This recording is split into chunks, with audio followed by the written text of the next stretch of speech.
Alright guys, this is your boy Rootz from Team Relinquish, and we got the legend, the man himself, Flea, the Infernity God, and we got teammates on. There you go. We're here at here you go. We're here at Nationals here in Fort Worth, Texas. Good old Texas. Good old stinking Texas, like for Sandy. Again, he has a splash for you guys, and I know that the channel exclusive. What you got for us, Demonte? Y'all already know what we playing. I don't even gotta introduce the name anymore. So I'm just gonna pick a random stack, and we're gonna go with it from there. I'm gonna start with the middle. These are monsters. Oh, alright. We played 2 Summoner Monk, 3 Armageddon Knight.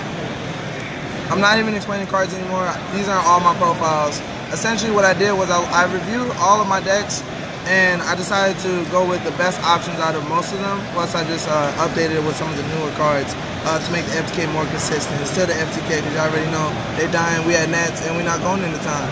3 Necromancer is broken. It's the best extender. And this is the rest of the Infernity package. Mirage, Avenger, and Archfiend. Realistically speaking, these 6 cards do more than every Goku card in the deck. This card's infinite, and all Goku's on once per turn, so like, that's why I decided to stick with this. I was really close to playing Goku myself, but my boys are too broken, bro. So we try to convert them, guys. We tried to. I can't. This is it. So of course we got the 3 dumpers for the Armageddon Knights. We got Eris, to of course 2 to the Archfiend. Destrudo is essentially like a second pendulum summon with what you can do with that card. And then you have Zephyros, which helps you make Curious super easy. And then the last monster would be Archer. So it's still 15 monsters. It's very similar to the list that I topped the regional with a couple months ago.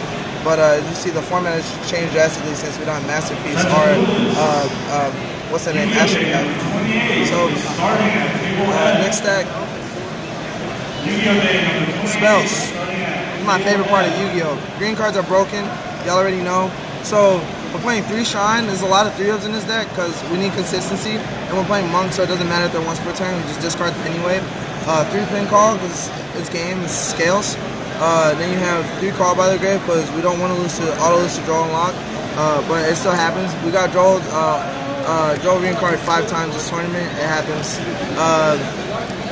3 Allures because you also still need the consistency to draw. There's about 23 dark monsters in the deck total, so it's really good. And then we have a lot of 1-ups, so we have 1 Broda, 1 Foolish, and I've been playing a lot of Dragon Ball Super, so I'm actually a fan of 4-ofs right now. I think 3-of is not enough, so I wanted to play 4 Monster Reborns in my deck. 1 being searchable, of course you already know we have the Launcher. So then we have Soul Charge, which is probably one of the best cards in the game. And we actually have the real Monster Reborn. And last but not least, the Spice, the World Legacy Monster Reborn. This one's really good because if you're not playing Lynx, you're not playing Yu-Gi-Oh! And bringing back the Firewall's not fair, especially when they're like hand trapping you. You just link away with it, bring it back, and kill them. So that's all the spells. And of course, you already know we got the scales up in here. So I'm still playing the same Magician package. I don't think my scales have changed at all. This has worked very consistently for me. You only need to go through them. Most of the time you search these 2, get this one, or you'll get these 2. You still want to search these 2. So it's fine, and that's why you play the multiples. This gets you Time Star gets you Monk, so it's really good. And then you have 3 Dark Worms. This card, it's finally shiny. Thank you, Konami. I'm so happy. Already foreign, y'all already know. So 3 of this card, it's actually just a monkey board. Here's his brick. So with the Strudo and the access to a Dark Worm, you can make Tomahawk super easy, and it's damn near free, so you have essentially 2 Pendulums. And the last card is a Training Wheel. You already know Charmander has made a return. Because like Pin Call doesn't resolve all the time, there's 15 hand traps, and when you show them you have 2 sets of scales, they scoop it up. Alright, so extra deck. This is probably where the most changes have happened between the extra and the side, because this is always going to be geared towards the meta. So I'm going to start with the links. Saryuja, Firewall, the best card. He's probably going to leave soon, but I love you, and we're going to miss you. Curious, Lavavo Chain, a.k.a. Dante/Beatrix. I got drolled a lot at this event, and I literally would make this in pass and then add whatever they drolled and just win the game. So that was really good. Tri-Gate Wizard, if I got cherried or if I have to actually kill you, that card's insane. And I have some nightmares, so we got Unicorn, Phoenix, and Goblin. These are the only nightmares I chose to play. I didn't want to play a massive amount. With these two, essentially your board is still really solid. I'm not trying to U people, even though I feel like it can. I'd rather just try to FTK them. If I can't do that, then they hand trap me, and this should be more than enough with the Tri-Gate and Firewall. And then I have Space Insulator because he's the best starter in the game. He takes any 2 monsters. Next to follow that, I have 2 Synchros. We have 100 Ice Dragon. You already know he's the second Firewall. We have the Odd Eyes, so that way we can make the Tomahawk with the 0 scale, so that's really strong. And then we have a couple more exceeds in here. We have Time Star to search Monk. We have the King of the Pharaoh Imps to search the Lizard Draw. We have Invoker to search Archer. And finally we have the third Firewall, which is Levier.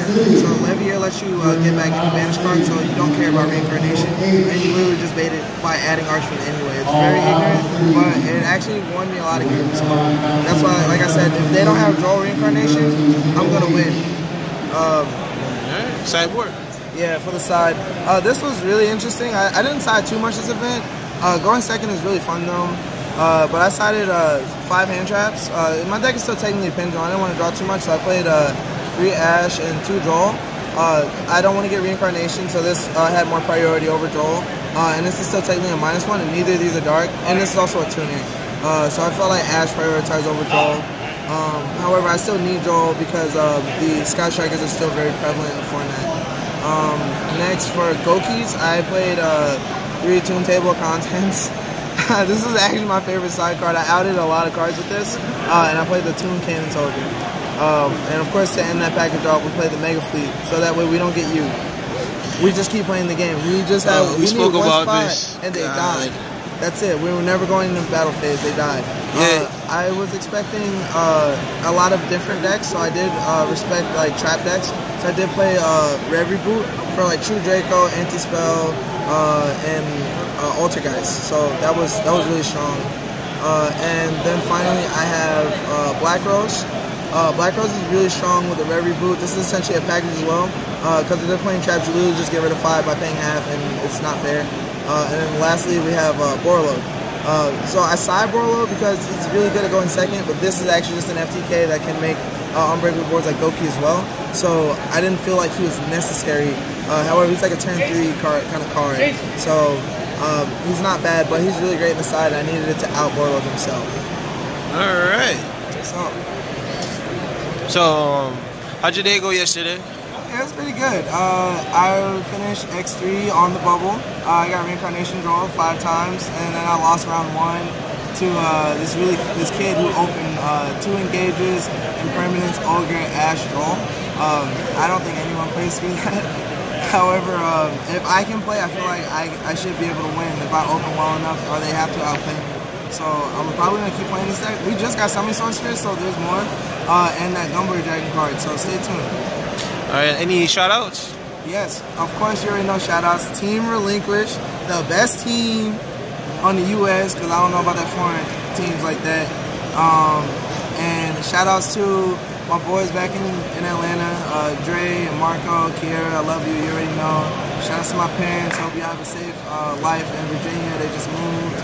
And shoutouts to Yu-Gi-Oh! Like, just keep the innovation pushing. Like, this is a very diverse event, and I think this is great. It's a good push towards the right direction. I mean, we still have a lot of silver bullets that we may have to fix.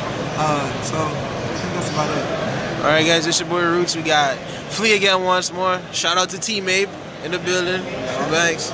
Until next time guys. Peace.